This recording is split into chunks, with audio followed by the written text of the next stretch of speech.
the agile brand.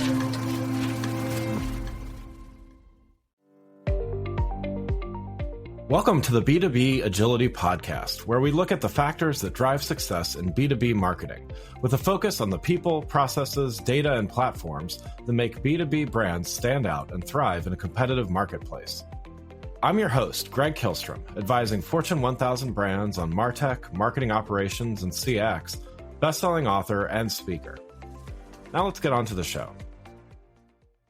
Are your landing pages truly working for you, or are you caught in a cycle of driving traffic to pages that fail to convert effectively? Today, we're excited to welcome Sahil Patel, CEO of Spiralyze, a company that's crawled 34,000 landing pages to find everyone else's A/B tests. He's here to share actionable strategies for improving conversion rates, debunking common testing myths, and escaping the trap of underperforming landing pages. Welcome to the show, Sahil. Craig, thanks for having me. Really glad to be here. Yeah, looking forward to talking about this with you. Why don't we, before we dive in here, why don't we start by you telling us a little bit about your background and your current role at Spiralyze? Happy to do that. I'm the CEO at Spiralyze. We're a conversion rate optimization company headquartered in Atlanta. Personal stuff on me. I've been in Atlanta a long time. Love it here. Moved all around the country, and this has been home. And I have great family, wife, and 2 daughters. And in my spare time, I do music. I play in a Rush cover band, which is like the nerdiest thing ever. Nice. What instrument? I play guitar. Nice. Awesome. Cool. Well, yeah, let's dive in and talk a little bit. So I want to start with the 34,000 landing pages here. So can you talk a little bit about, what the process was and just what the learnings were from looking at so many A/B tests? Yeah, so the learnings here is first of all, you should borrow from the best. And a great place to start, if you're doing any kind of just website design, rewriting your homepage, or, gold standard, running an A/B test that's producing a statistically significant outcome for your website. A great place to start is just see what other people have done. Yeah. And that's not an insight that is new. Lots of people do it. There's swipe files. There's tons of people posting on LinkedIn, do this. And here's the reality. A lot of them are thinly disguised anecdotes dressed up as best practice. Yeah. Why is it a best practice? Because someone calls it a best practice. So certainly one way, but it's probably better than doing nothing or just sitting at a whiteboard and being like, well, could we do this? Could we do this? Those kind of things is how you end up with like the dog CEO on the homepage. Someone's like, oh, wish our competitor did it. Let's do it too. Or boy, wouldn't that be nice? I think a better way to do it is, get a sample size of more than like 2. Right. Maybe 10. That's a good starting point. Now, what's even better is, can you get a bigger sample size where it's big enough where you can actually say, let's find the ones that are relevant to us. They're companies like us solving problems like we do. Okay, great. Now, how do you know which ones to do? Because if you look at 5 companies, they might have 5 different homepages, and presumably they all are pretty good or they wouldn't be in business. So what we do that's unique is we crawl thousands, 34,000, in fact, websites to find everyone else's A/B tests. These are other companies, not customers of us, that are running these tests where they have 2 pages of their homepage, for example, or a landing page, and half of the visitors see one version, half see the other. They don't know that they're part of an experiment, and then they measure the difference. What is the difference? It might be someone clicks, put the shoes in the shopping cart.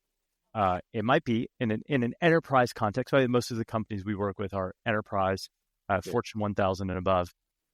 Is they're trying to get someone to take a high intent action, click that talk to sales button, click that see demo now, start that free trial, sign up for that webinar. In B2B world, enterprise world, that's the things you're trying to get people to do. And that's the gold standard. Can you get more people? And what we do is we go and find everyone else's A/B tests, and then we find out which ones work for what kind of companies. Because maybe for cybersecurity companies that sell into really big enterprise, like Fortune 100, some things work well. And maybe for HR tech selling into the mid-market, different things work. Okay. And that's what we do. So essentially you've built a prediction engine based on this, right? So that's exactly right. Yeah, That's the data for the prediction engine. And we're doing two things. We're using the wisdom of the crowd to find the signals out of all the noise. And then when we find those signals, we run those with the client, with our customers, and that helps us. When we do that, we know exactly what works and doesn't work because we're actually working with those companies to run those A/B tests, experiments on their website. Yeah. But yeah, I mean, it seems, so then you're benefiting both from your own engine improving itself based on customers, but you're also benefiting from, someone has some crazy idea out there that isn't a customer, but it really worked. But it works. It works. And the question is, will it work again?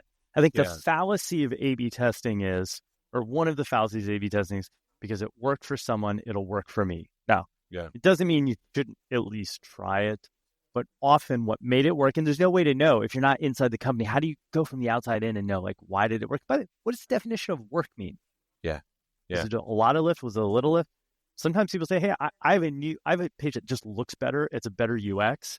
It didn't improve conversions, but it also didn't hurt it. That's good enough. I'm just trying to modernize it and make sure I don't do harm and tank my sales pipeline. That could also be work. If you take that idea and you're looking to get like a 10% increase in conversions, you might be sorely disappointed. Yeah. So the question is it repeatable? And is it repeatable in a set of circumstances that apply to you? Because what works, if you're selling into the big enterprise and you're a cybersecurity company and you do some kind of really out there idea, take a big swing and it works. I don't know that necessarily works if you're, again, I'll use example 4, you're selling into mid-market HR tech and vice versa. Yeah. So by all means, do out there things, try, be an experimenter. But your best chances of success are, has the result been repeated? Yeah. Well, and so those that also are struggling to get those results, a lot of them are just pouring money into driving traffic, right? It's like, if you can't, or if you don't know how to improve your page or lack the capability to, then, I guess the solution would be, let's throw money at the problem and a lot of advertising. So, we've got a lot of companies investing heavily in paid traffic to landing pages, but they're not seeing results. What would your advice be to these companies that are pouring, throwing good money, potentially not after good results? First of all, I would tell them just, you're in good company. Yeah. A lot of really good companies spend a lot on traffic and haven't invested in optimizing the landing page. And the first problem most often is dog food ad, cat food landing page. Yeah. So if you have a great hook on your ad, which means someone clicked on it, you're getting the right people to click on it, you should just repeat that, and it should be obvious when someone reaches that landing page. Number one. Number two, don't send that traffic to your homepage. Yeah. Think about it this way. I'll take a restaurant analogy. Think of your homepage as the front door to your restaurant. Okay. Think of landing pages as the drive-through window. It does a very specific thing in a very specific way. And if what you want is takeout food, or you want to go to the drive-through because you're going to get a certain kind of experience. It's going to be in your car. You're going to speak to someone and pull up, you pay, and you get the food. Okay. Yeah. That is not the place where you want someone to welcome you to the restaurant, ask how your day is, encourage you to have a drink and linger. Yeah. Well, I mean, some of this also speaks to, you touched on this already as well, is like, what is the measure of success? So in other words, like, if the measure of success is that you get a high click-through rate on ads, then to your point, if lots of people click on dog food ads, but you're really selling cat food, the advertising team is like, yay, we did a great job. We got a lot of people to click. Landing page team, not so successful, right? Yeah. So, and sales team, even worse. We're the leads. Right, exactly. So, I mean, is some of this at least just indicative of the need to close the loop and see what actually so in other words, a landing page is only as successful as the inputs and the outputs? I might put it a little bit differently than it's only as good as the inputs and the outputs. If you're, if you're, let's just take the scenario of a paid landing page where you're getting paid traffic, a search engine ad, or say a social media platform that brings people there. Yeah. There's a pretty good chance, let's say it sends you 100 people a day. If you're lucky, one of them will convert. The data shows somewhere in that other 99, there's people that want to convert. You just didn't give them an experience that they found compelling. Got it. Yeah. Now, you could spend money to, instead of have 100 people coming to your page, you get 200 people to come to your page. That might get you one more person. But before you do that, I would say optimize that landing page.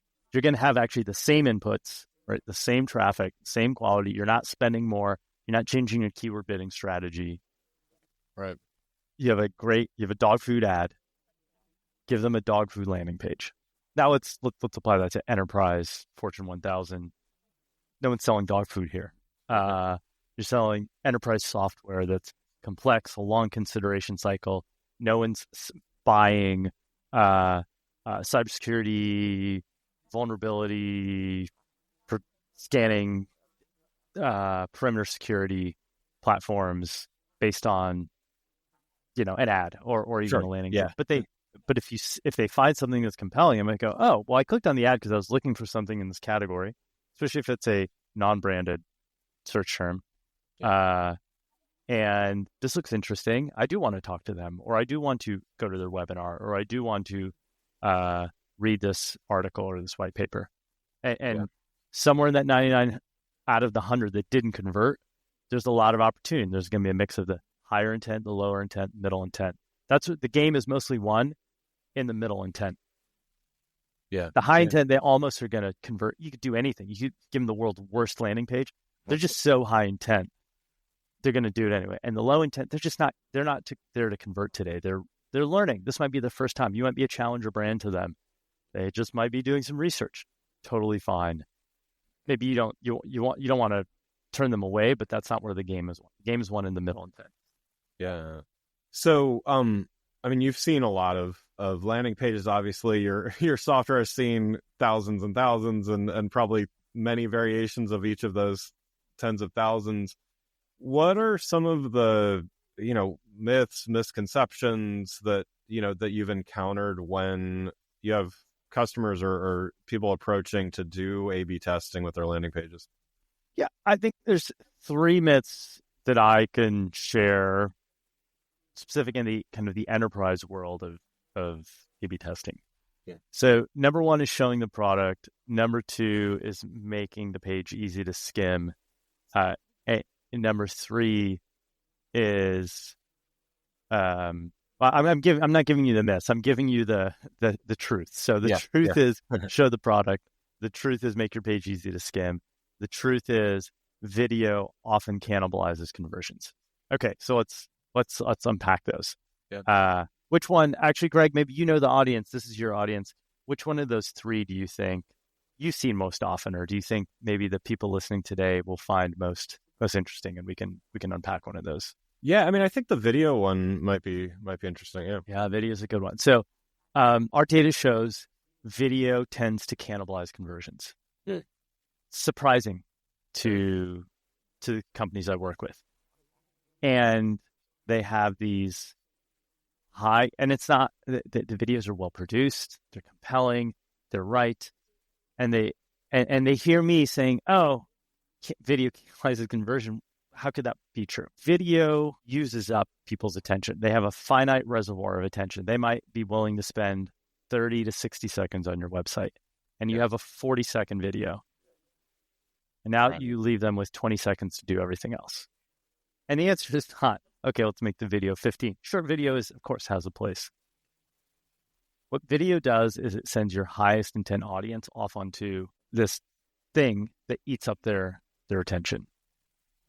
So what I've seen work well, first of all, it doesn't mean kill the video or all video is bad, or video, by the way, doesn't mean video doesn't work. I was literally on the phone call before we got on today looking at an A/B test where video beat something else. Yeah. So again, you should test it. Don't None of these are, that's why you test everything, or you should test everything. So here's what I'd say. For, especially on like a landing page or a high intent page, you should keep video, but move it lower on the page. And what works instead, what the data shows, is that a single beautiful, crisp image of your software beats video. Interesting. Yeah. Why? Here's why. Number one, it's easy to scan. Number two, it doesn't eat up your attention. Number three, your brain immediately sees, ooh, this looks interesting, and it makes them want to learn more. And if they're that highest intent audience, the image then releases the audience, their attention, and lets them continue on the journey. The highest intent, they're there to convert. Your medium and lower intent, they're not quite ready. They're going to scroll, and that's a great place to give them the video. Yeah. And the video absolutely can work. And then they're like, hey, I've never heard of this brand. I put in a category search. I put in vulnerability scanning software. I'm not looking for any one particular brand. I come to this landing page. I see a beautiful product screenshot. I see copywriting that lines up with the ad I clicked on.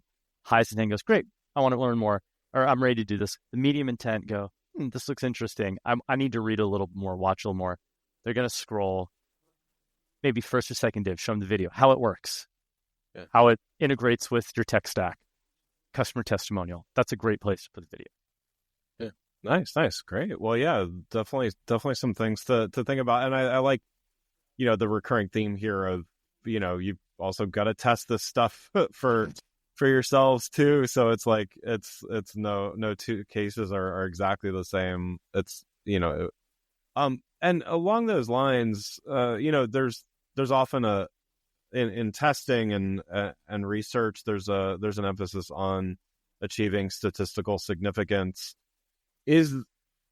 How important is achieving the optimal statistical significance versus moving quickly and learning and all that? Is there an equilibrium there, or is there a point where there's too much focus on one or the other?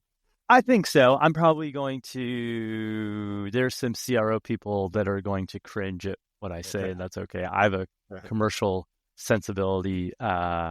Look, I think the job of CRO, especially in enterprise, is to make the cash register ring. Yeah. Full stop. So when you run a test, three things that can happen. The test is a big loser. The test is kind of neutral, a little good, a little bad, or it's a big winner.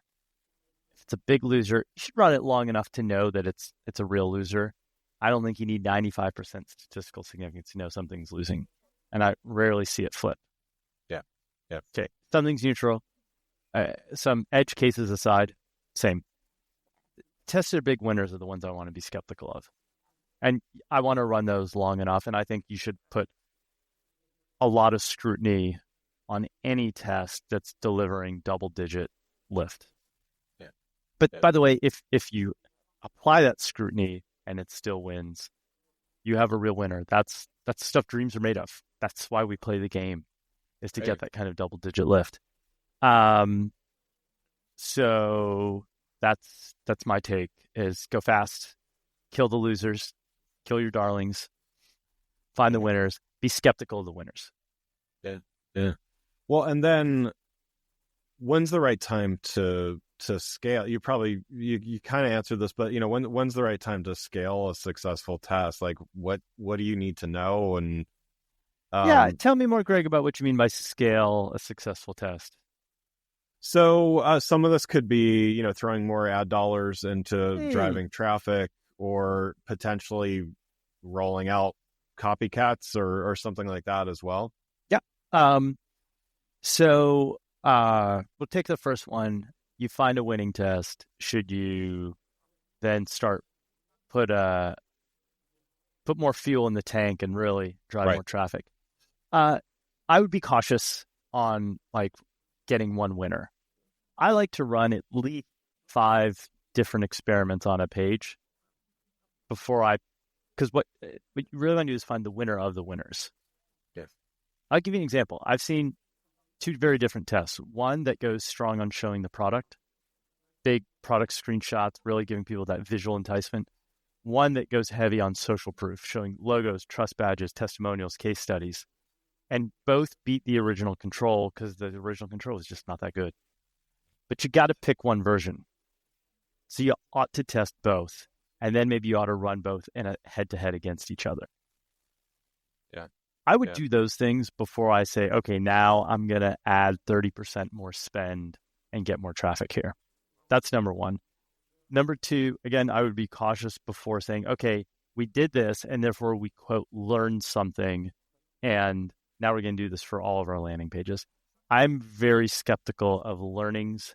I'm skeptical of the learning, just the world of learnings. And again, there's some very smart, very capable people know more about CRO than I. They're going to super disagree with this. I think most of the time what you learn from an A/B test, whether it won or lost, is that it worked for this page, for this audience, on this time period. Yeah. And that's it, full stop. I mean, I would agree with that too. I mean, that's the whole idea behind, continuous improvement and all that is, the world doesn't ever stay the same, right? So it's deeply unsatisfying because there's a whole, I think, cottage industry of people who've created this cottage industry of learnings. Oh, we're going to learn something from this losing test, and that means we should never do this again on our website. And I just right. I don't think you know that. I think we can tell ourselves, and we want to impute this learning. We ran a test, and when we showed the customer logos below the call to action, it failed to beat the control. So learning social proof with logos doesn't work. I was like, I don't think you know that. Right. Well, yeah, I mean, it's hard to institutional knowledge in a very quickly changing world is, I think it can be a dangerous thing in that regard. So yeah. It is, and it's just not satisfying. It's like, oh well, we learned something. Right. The world, it's dynamic. That's why that's the whole point of A/B testing is you're trying to run this kind of clinical experiment, and you're attempting to control the variables. Yeah. And you can do some things to give yourself control, but I think falling for the illusion that it's a perfectly controlled experiment, which means you can make this extrapolation and we learn something. Now, especially from one experiment, even a few experiments. Now, I think there's a longitudinal learning that absolutely happens. If you run a lot of experiments, you have a lot of data. But I'm not talking about an outside third party. They have a different kind of learning because they just get repetitions. But I think if you work inside a company, you're working in an enterprise, Fortune 1000 company, and you run experiments for a year, I think you can draw some learnings from that. You can say these kind of things tend to work, and these kind of things tend not to work. And okay, great. Yeah. So one last question before we wrap up here. Just wanted to get your thoughts on, what's does the future look like? I mean, we barely talked about AI, which is a surprising thing for a podcast in 2024, but what's coming down the pipe? What are you looking for as far as emerging trends or just technologies that are going to help, companies like Spiralyze, just do your work and do it better? Okay, so one, I don't want to make this an infomercial about Spiralyze. Our business has a network effect built into it. So that's one of the reasons I'm excited about it. It's not just based on us acquiring more customers and running more tests for customers. We got to do that. That's how we make money. So we stay in business. Every time someone runs an A/B test, but there's many more people running A/B tests that don't work with us than do work with us. Sure. And we're crawling the internet to find all those A/B tests. So to our customers, they're benefiting from everyone else's A/B tests. And I think that's pretty cool. It's a definition of a network effect. The value of the users grows as the number of users grows. Okay. So I'm geeking out a little bit there on network effects. I think in the era of just AI generated stuff, it's harder to cut through the noise. Yeah. And I think good landing pages that they should not surprise people by being bizarre, but I think that deliver user delight are a way to cut through the noise. Yeah. And there's a false, I think it makes for good clickbait, and I think it makes good, like, it's kind of like having a beef on LinkedIn, but I don't do that, but there's a whole school of thoughts, like, you want to create, have something to rail against. Right. There's like, brand on the one side and then performance marketing on the other side, and that they somehow are at odds. I fundamentally disagree with that. I think they're actually, you might say they're flip sides of the same coin, but they're 100% the same coin. And you should do think performance is brand, brand is performance. You can't have one without the other. They're both there to make the cash register ring. Now, the way you do that, performance marketing tends to be a little bit more near term, right? You're running ads, you're doing demand gen, you're doing gen capture, and brand tends to be a little more of a longer term play. You ought to be doing some of both. But if you run A/B tests that don't honor the brand, I don't think it works. And I think if you let branding kind of get calcify your landing pages where no one is willing to do anything different, I think you also then you damage the brand, because both things are going to they're going to hinder your ability to make the cash register ring. Yeah. I love it. Well, thanks again for joining today. Again, I'd like to thank you for having me. Yeah, of course. Yeah, I'd like to thank Sahil Patel, CEO of Spiralyze. To learn more about Sahil and Spiralyze, you can follow the links in the show notes. Thanks again for listening to the B2B Agility Podcast. If you enjoyed the show, please take a minute to subscribe and leave us a rating so that others can find the show more easily. You can access more episodes of the show at www.b2bagility.com. That's b2bagility.com. While you're there, check out my series of best-selling Agile brand guides covering a wide variety of marketing technology topics, or you can search for Greg Kihlstrom on Amazon. Until next time, stay focused and stay agile. The Agile brand.